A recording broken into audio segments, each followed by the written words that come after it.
2020 TERYX 4. The good, the bad, and the ugly. The truth. Stay tuned. How are you today? Today I'm going to talk to you about our TERYX 4. It's a 2020. We bought it in July and we're just coming on to 3,000 kilometers. We've done a lot of different trails, a lot of different terrains, and we'd like to just give a review of what this machine's like, and with no biased opinions. First impressions we had on this machine: it was loud, it was hot, and I found it drove quite rough. The potholes and stuff on the trail that we drove the first night, it was like someone punching you in the kidneys. So anyway, follow along and we will do a little more review. All right, this is our 2020 TERYX. This is an LE model. So the LE, what I was told, came with 14-inch wheels, 27-inch bighorns,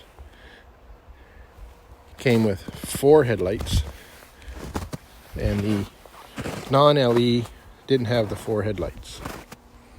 4 headlights work really well. They are bright.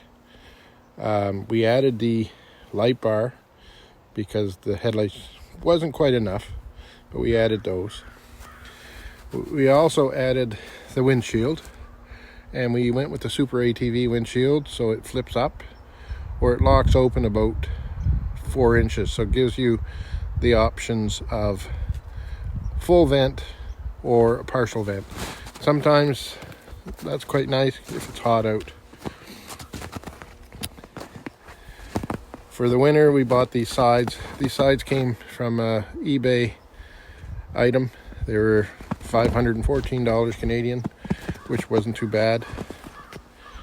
We opted for the Kawasaki trunk.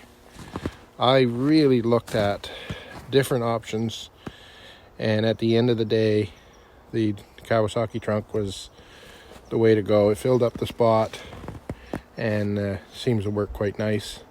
I think I'm going to build another rack to put a rugged box roughly where the license plate is at the moment, and put some stuff in there that we don't normally use. Now, another few modifications that we've done: we put the arched A-arms from Super ATV on the front and the back. Now they move the front wheels and the rear wheels forward 1.5 inches and rearward 1.5 inches. So actually the wheelbase is a little bit longer than a stock machine.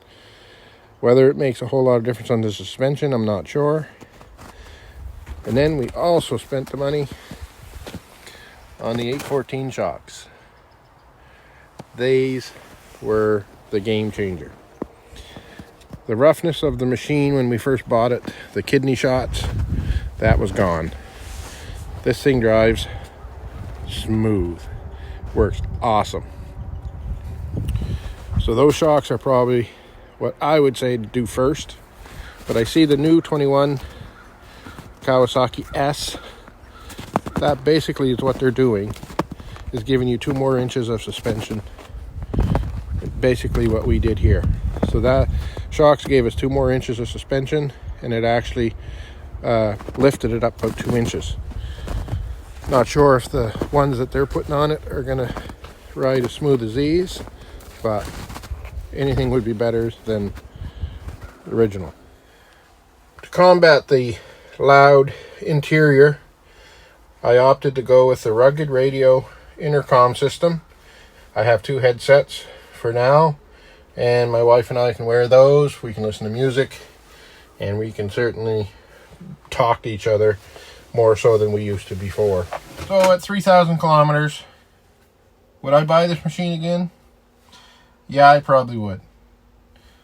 If budget wasn't an option, I'd probably go with the KRX 1000. My buddy's got one of those, and it seems to be a pretty good machine. All around trail riding, crawling, and out in the woods roads, it's awesome. Now, if you're going to buy one of these machines, go with the S. Buy the extra long shocks on the 21s. you'll make a huge difference, or buy the regular machine and up the shocks. It's a huge difference. Here's the cons. Again, it's hot, it's loud, it's bumpy. But most of the machines that I've talked to people about say their machines are loud. They say this one's one of the louder ones. I combated that with an intercom system with the full headset. So it's not loud anymore. I can deal with that. It's hot. Right now with all the snow out here, it's not hot enough.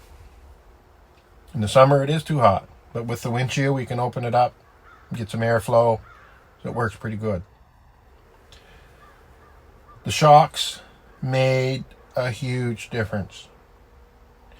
A huge difference. I can't say enough. I'm not sponsored by 814. They say it doesn't matter if you go 814, Bandits, or Elkas.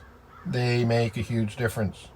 And I see the Kawasaki 21s are coming out with an S model with 2 inches more travel. Basically the same thing we did with these shocks. It takes that jar out. It needed that extra. The price of this machine with a 3-year warranty, I don't think you can beat that. So in 3 years, we'll still be going. And we got 3,000 kilometers on it right now. And by next year, we'll have lots more. And we're going to go out and we're going to have fun.